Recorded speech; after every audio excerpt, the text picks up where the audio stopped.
Je vais commencer ce matin en m'adressant directement au gouvernement français, au gouvernement anglais et au gouvernement américain. C'est-à-dire ceux qui sont cachés derrière le gouvernement français, le gouvernement anglais et le gouvernement américain. Les entités démoniaques propriétaires de la monnaie de Babylone. Vous pensez que c'est possible en plein 21e siècle tenir des centaines de millions d'êtres humains dans ces conditions animalesques? Vous pensez que c'est possible? Vous pensez pouvoir continuer à piller, à dominer un peuple par la violence, par le mensonge, la manipulation? Dans un monde aujourd'hui connecté totalement, où rien ne peut se cacher, où la vérité est sûre par tout le monde, vous pensez qu'un petit nulard comme Macron est capable de porter en avant vos aspirations de maintenir le peuple africain dans l'esclavage? Ou vous croyez que ces soi-disant politiciens africains que pendant près d'un siècle ont tenu le peuple dans la misère, dans la faim, dans la soif, dans la maladie, ont encore le consensus des sociétés civiles africaines? Vous le croyez vraiment? Vous savez que ce n'est pas vrai. Parce que vos représentants diplomatiques, vos services secrets vous rendent compte de ce qui est en train de se passer dans la société africaine. Aujourd'hui, l'Afrique ne peut plus accepter de vivre dans la misère, dans la souffrance, dans la guerre, dans la terreur créée, programmée et pilotée par vos gouvernements. L'Afrique ne peut plus l'accepter. Je profite là pour dire à la société civile française, je vous prends en témoin. Je vous prends en témoin de ce qui va se passer en Afrique. Parce que ça ne peut plus continuer. Mais comment est-ce possible? Quelle est la logique? Quelle est la logique qui vous envoie, qui vous conduit à commettre des crimes aussi? Mais il n'y a pas un vocabulaire adapté aux crimes que vous commettez. Même le mot génocide est petit par rapport à ce que vous faites.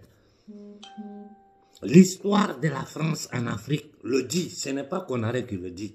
Des Français ont écrit, des Occidentaux ont écrit, les Africains ont parlé. Malgré ça, vous continuez avec ce jeu malsain d'armer des bandes de voyous, des criminels, des fanatiques pour attaquer nos populations. À travers les États satellites gouvernés par la banque, c'est-à-dire ces criminels internationaux, ces fabricants de la fausse monnaie de la planche à billets, pour terroriser tout le Sahel. Vous, Français, quand De Gaulle a foutu les Américains dehors de la France, vous savez pourquoi il a fait? Réfléchissez et demandez-vous pourquoi De Gaulle a foutu l'Amérique hors de la France. C'est pour la même raison que nous voulons foutre dehors les armées françaises de l'Afrique. Tout peuple a droit à son autodétermination. Tout peuple a droit de jouir des biens que le bon Dieu lui a donnés. Nous sommes nés sur un continent qui est un paradis. Mais vos dirigeants, la classe dirigeante française, dominée par la mafia internationale, propriété de la monnaie, a tenu notre peuple dans des conditions de non-vie. Vous n'avez pas honte, vous, société civile française, quand vous voyez que vos multinationales sont en Afrique en train de piller les Africains, appuyés par votre armée de mercenaires qui disent aller combattre au nom de la République, quand en réalité ils combattent pour les banques, pour les multinationales, pour ces maudites familles qui sont cachées derrière toutes ces institutions internationales. Aujourd'hui, nous savons qui ils sont, comment ils opèrent, pourquoi ils ont créé toutes ces institutions comme l'Organisation mondiale de la santé, qu'aujourd'hui ils veulent utiliser pour mettre sous contrôle la santé de l'humanité en appliquant une dépopulation mondiale. Des organismes comme l'Organisation des Nations Unies qui est incapable d'ouvrir la bouche devant un génocide à ciel ouvert que nous sommes en train de vivre tous en direct.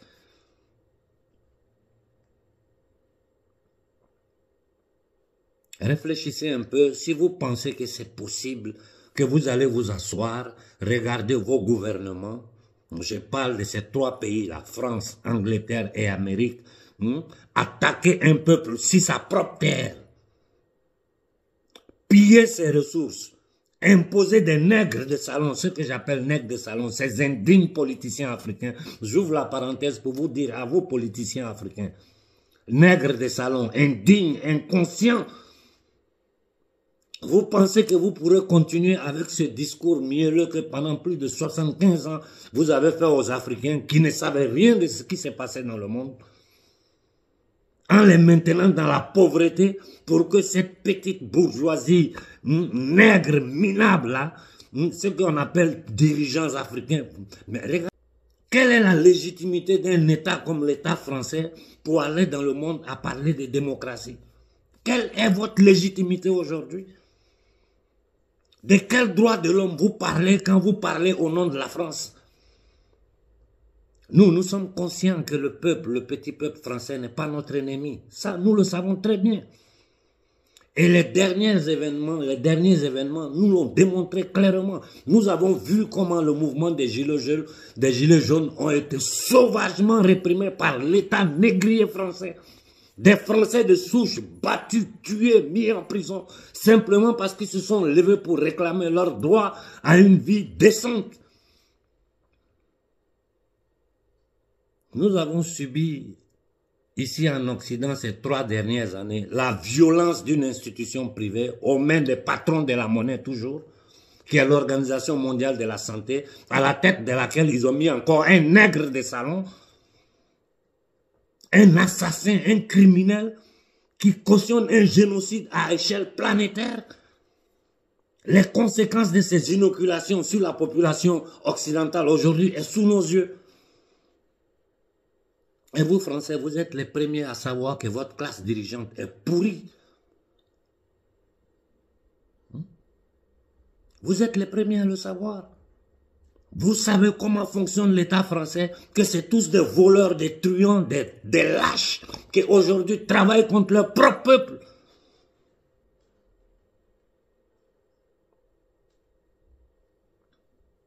Il faut lire le monde dans sa réalité.